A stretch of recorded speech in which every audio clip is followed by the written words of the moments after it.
আজকের রেসিপি জলপাইয়ের টক। আজকে টক রান্না করবো, অনেকদিন এসে টক খাই না, তাই টক রান্না করবো। আর গরম শীত হালকা হালকা পড়তাছে, এন জলপাইয়ের সিজন, নতুন জলপাই বাড়িছে। তে আমি আজকে জলপাই বাজার থেকে আনলাম। জলপাই দিয়ে ছোট মাছ দিয়া, এই যে ছোট মাছ কাইটা নিলাম। ছোট পুঁটি মাছ আছে, টাকি মাছ আছে, আবার বুইচা মাছ আছে, অনেক রকমের মাছ আছে। এগুলা দিয়ে ছোট মাছ দিয়ে আমি আজকে জলপাই দিয়ে টক রান্না করবো। অনেক স্বাদ হইব এই টক রান্না করলে। তাই আমি রান্না করবো, কিভাবে রান্না করি টক দেখতে থাকেন। কড়াই গরম হয়েছে, আগের থেকে কড়াই বসালাম, আমি কড়াইয়ে তেল দিয়ে দিলাম। টকে তেমন তেল দেওয়া লাগে না, বেশি তেল দেওয়া লাগে না টক রান্না করলে, আমি অল্প তেল দিলাম।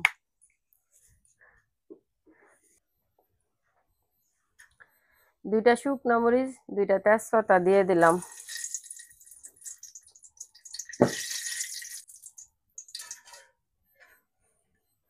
সরিষা সরিষা দিয়ে দিলাম।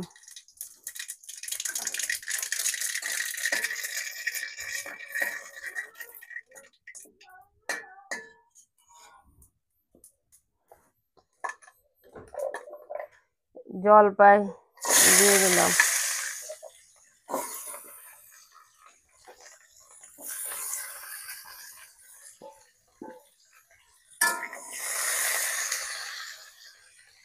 ছোট মাছ ধোয়া দিয়ে দিলাম।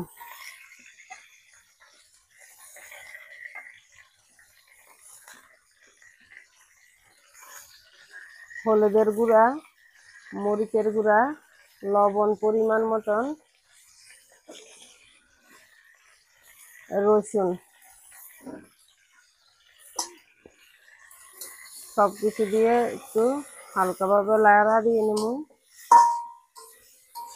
এইভাবে টক রান্না করলে খাইতে অনেক ভালো লাগে।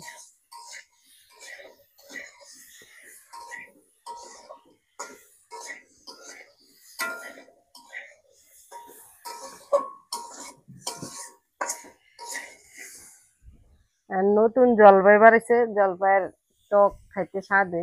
তো আজকে অনেকদিন পরে রান্না করতেছে কিন্তু টক, জলপাইয়ের টক ছোট মাছ দিয়ে। জলপাই আর মাছ একটু ভালোভাবে একটু কষাই নিলাম। আর জল দিয়ে দেবো।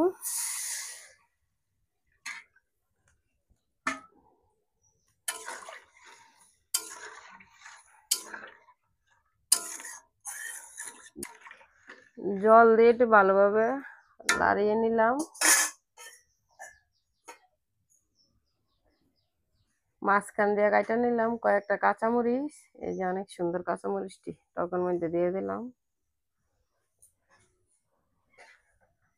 ধনিয়ার গুঁড়া দিয়ে দিতেছি, টকের মধ্যে ধনিয়ার গুঁড়া দিলে একটু ভালো লাগে খাইতে।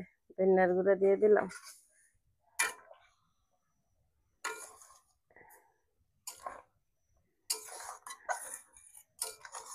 ধনিয়ার গুঁড়া দিয়ে একটু লাইরা ভালোভাবে মিশিয়ে টক টক বানাতে।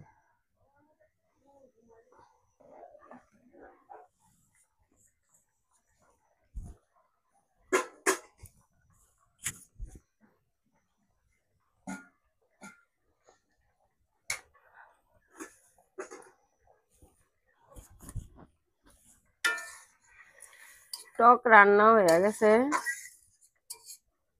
টক নামানে কিছুক্ষণ আগে আমি ধনিয়া পাতা দিয়ে দেবো।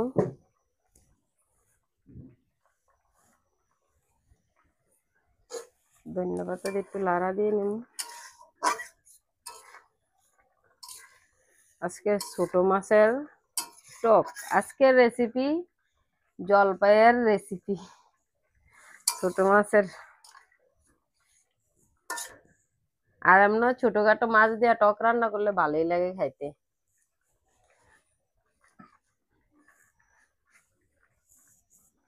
রান্না হয়ে গেছে, আমি নামিয়ে নিব টক।